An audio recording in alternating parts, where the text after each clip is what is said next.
Sir, this is a question from Jayasri, sir. She is from CCSI College, Challenger Civil Services Academy. తనేమంటుందంటే మన భారతదేశంలో 25 ఏళ్ల వయసులోపు పిల్లలు 50% మంది పైగా ఉన్నప్పుడు 18 ఏళ్లు దాటిన తర్వాత విదేశాల్లో లాగా వాళ్ళ సొంత ఖర్చుల కోసం ఇంకా మన దగ్గర తల్లిదండ్రుల మీద ఆధారపడుతూ ఉన్నారు. అన్లెస్ ఆ తల్లిదండ్రులు వాళ్ళకి ఖర్చు పెట్టే పరిస్థితి స్తోమత లేకపోతే తప్ప ప్రతిదానికి తల్లిదండ్రుల మీద ఆధారపడే విధానమే మనకి నడుస్తూ ఉంది. అలా వాళ్ళ అవసరాలకి ఆర్థిక దీనికి ఫైనాన్షియల్ ఇండిపెండెన్స్ కి మధ్య బ్యాలెన్స్ వాళ్ళు చేసుకోలేనప్పుడు, డిగ్నిటీ ఆఫ్ లేబర్ ని గుర్తించే వ్యవస్థ మన దగ్గర లేనప్పుడు మన సమాజంలో ఇలాంటి విషయాల పట్ల మార్పు ఎప్పుడు మొదలవుతుంది? జేసి చాలా మంచి ప్రశ్న అమ్మా. అందులో డిగ్నిటీ ఆఫ్ లేబర్ ఉన్నదే మనకు కుల వ్యవస్థ పుణ్యమా అని దాని అవశేషం వల్ల కొన్ని పనులు గౌరవించదగ్గవి, కొన్ని అగౌరవప్రదమైనవి అన్నటువంటి భావన మన నరాలలో ఇంకిపోయింది. ఈ విద్య తెలియ వాళ్ళందరికీ అర్థమవుతుంది, మనకి పనికొచ్చే ప్రతి పని కూడా ఉదాత్తమైనది, మనకి పనికిరాంది నిరర్థకమైనది. అదే వర్గీకరణ. అంతేగాని కొన్ని పనులు గొప్ప, కొన్ని పనులు తక్కువేం కాదు. నాకు ఇంట్లో ప్లంబర్ కావాలంటే ఈ కోవిడ్ కారణంగా 2-3 నెలలు పట్టింది. మొన్న ప్లంబర్ రాగానే 5 నిమిషాల పని అయిపోయింది, హాయిగా ఊపి పెంచుకున్నాను. ఒక ప్లంబర్, ఒక కార్పెంటర్, ఒక ఎలక్ట్రీషియన్, ఇట్లాగా ఇవన్నీ తక్కువ పనులని చెప్పి అనుకోవటం అనేది మన సమాజానికి చాలా అశనిపాతమైనది. నేను ఎన్నో సందర్భాల్లో బహిరంగంగా చెప్పాను, ఎక్కడో దూరంగా ఉన్న జిల్లా కలెక్టర్ కంటే ఆయన ఉన్న లేకపోయినా మనకు తేడా లేదు, మన జీవితంలో ఏ లోటు కనిపించదు. మన బాత్రూంలో తూములు పూడిక తీసేటువంటి ప్లంబర్ లేకపోతే మనం ఒక్కరోజు కూడా గడపదాం. ఆ జిల్లా కలెక్టర్ కంటే ప్లంబర్ మిన్నా అని ఎన్నోసార్లు బహిరంగంగా నేను చెప్పాను.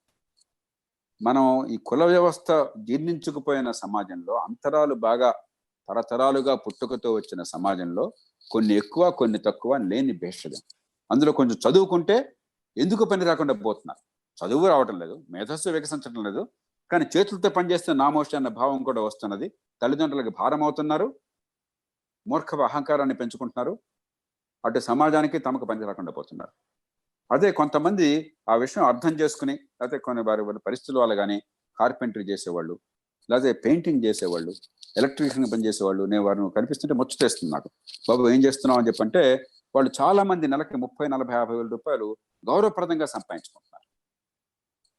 సోకాళ్ళు ఇంజనీరింగ్ చేస్తే 10,000 రూపాయల జీతం కూడా రాకుండా ఉన్న వాళ్ళు కోకోళ్ళగా ఉన్నారు. మీకు భద్రాచలంలో బిఈ చేసిన వాళ్ళు అక్కడ ఐటీసీ కంపెనీకి వెళ్ళి ఉద్యోగాలు కావాలంటే వాళ్ళు అన్నారట, మీకు బిఈ గౌరవిస్తాడా ఈ రోజుల్లో, మీకు ఏమీ చేత కాదు, ఐటీఐ అన్నా ఉంటే మీకు ఏమైనా ఛాన్స్ ఉంటుంది, మాకు కొంతమంది అవసరం ఉన్నారట. బిఈ చేశాక వాళ్ళు అప్పుడు ఐటీఐ చేసి ఆ తర్వాత అక్కడ ఉద్యోగం పొందారు. ఒక భారతదేశంలో మాత్రమే ఇది సాధ్యం.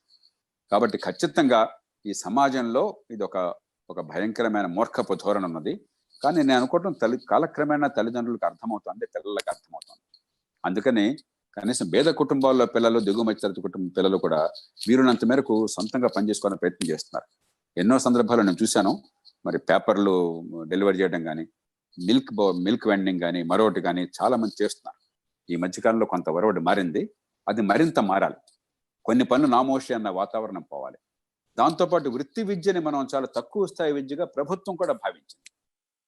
ఎందుకు పనికి రాకపోతే ఐటీఐ, పాలిటెక్నిక్, వాడు బాగా పనికొస్తే మెడిసిన్, ఇంజనీరింగ్, చివరికి అక్కడ ఉద్ధరించేది ఏం లేదు. ఇంజనీరింగ్ లేదు, పాడు లేదు, అక్కడ అంతా 180 మందికి ఏమీ రాదు అక్కడ. కానీ కొన్ని డ్రామా సృష్టించాం, అది ప్రభుత్వ విధానాల్లో లోపం. ఇది వేరు అది వేరని చెప్పాను. ప్రపంచం అంతా ఏం చేశారు, అమెరికాలో 150 మందికి వృత్తి విద్య అందుతుంది. అక్కడి నుంచి కావాలంటే మామూలు డిగ్రీ పొందొచ్చు వాళ్ళు. ఆ కాలం అంతా కూడా దానికి కలిసి వస్తుంది. 2 ఏళ్ళు కనుక మీరు డిప్లొమా చేస్తే ఆ 2 ఏళ్ళు డిగ్రీ కూడా పనికి వస్తుంది. ఆ క్రెడిట్స్ అంటారు, క్రెడిట్స్ కూడా ట్రాన్స్ఫర్ చేస్తారు. జర్మనీలో 175 మందికి వృత్తి విద్య అందుతుంది. చైనాలో 150 మందికి అందుతుంది. దక్షిణ కొరియాలో 196 మందికి అందుతుందంట. భారతదేశంలో 102కో 3కో, అది కూడా పనికి రాకుండా అగౌరవంగా. అంచేత మన విద్యా విధానంలో మంచిది ఏంటంటే, ఇప్పుడు వచ్చిన విద్యా విధానంలో వృత్తి విద్య లేకపోతే మిగతా యూనివర్సిటీ విద్య వేరువేరుగా చూడకుండా రెంటిని ఒకే భాగంలో కలిపేసి వృత్తి విద్యకు డిప్లొమా ఇస్తూ, ఈ డిప్లొమా ఈ 2 ఏళ్ళు చదివిన దానికి యూనివర్సిటీ డిగ్రీ 4 ఏళ్ళు అనుకోండి, ఇంకొక 2 ఏళ్ళు చేస్తే డిగ్రీ ఎప్పుడు కావాలన్నా అప్పుడు వచ్చేట్టుగా ఏర్పాటు జరుగుతుంది. ఆ ఫ్లెక్సిబిలిటీ, ఆ వెసులుబాటు కలిగిస్తున్నారు. కాబట్టి ఇప్పటిదాకా ఆ వ్యవస్థలు రిజిడిటీ, పనికి మాలినటువంటి రిజిడిటీ, ఆ బండతనం, మనకి సమాజానికి పనికిరాంది, ఆ యువతకు పనికిరాంది. ఇప్పుడు ఆ విధానంలో కూడా మార్పు వస్తున్నది.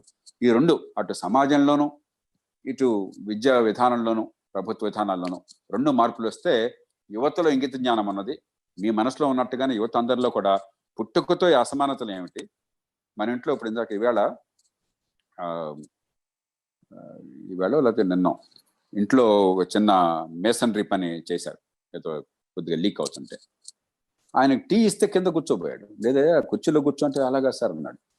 బలవంతంగా చెప్పి కూర్చోబెట్టాల్సి వచ్చింది. అంటే ఏంటి, మనం ఆ బానిస భావం, బానిసత్వాన్ని గురవుతున్న వాళ్ళ మనసుల్లోనూ బానిసత్వాన్ని కొనసాగిస్తున్న వాళ్ళ మనసులో ఇద్దరిలో కూడా బాగా చుచ్చుకుంటుంది. దాని నుంచి బయటపడాలి. ఆ చేసే పని గౌరవాన్ని ఇవ్వటం, ఎదల మనిషికి పూర్తిగా ఎక్కువ తక్కువ లేకుండా సమానంగా చూడడం, ఇది ఒక కాన్షియస్గా మనం అలవర్చుకోవాలి. ఒక సమాజంగా మన డ్రైవర్ మనతో కలిసి కాఫీ టీ తాగే పరిస్థితి ఉండాలి, మనతో కలిసి భోంచేసే పరిస్థితి ఉండాలి. మన ప్లంబరు, మన కార్పెంటరు, ఎలక్ట్రీషియన్ మనతో కలిసి పనిచేసే పరిస్థితి ఉండాలి.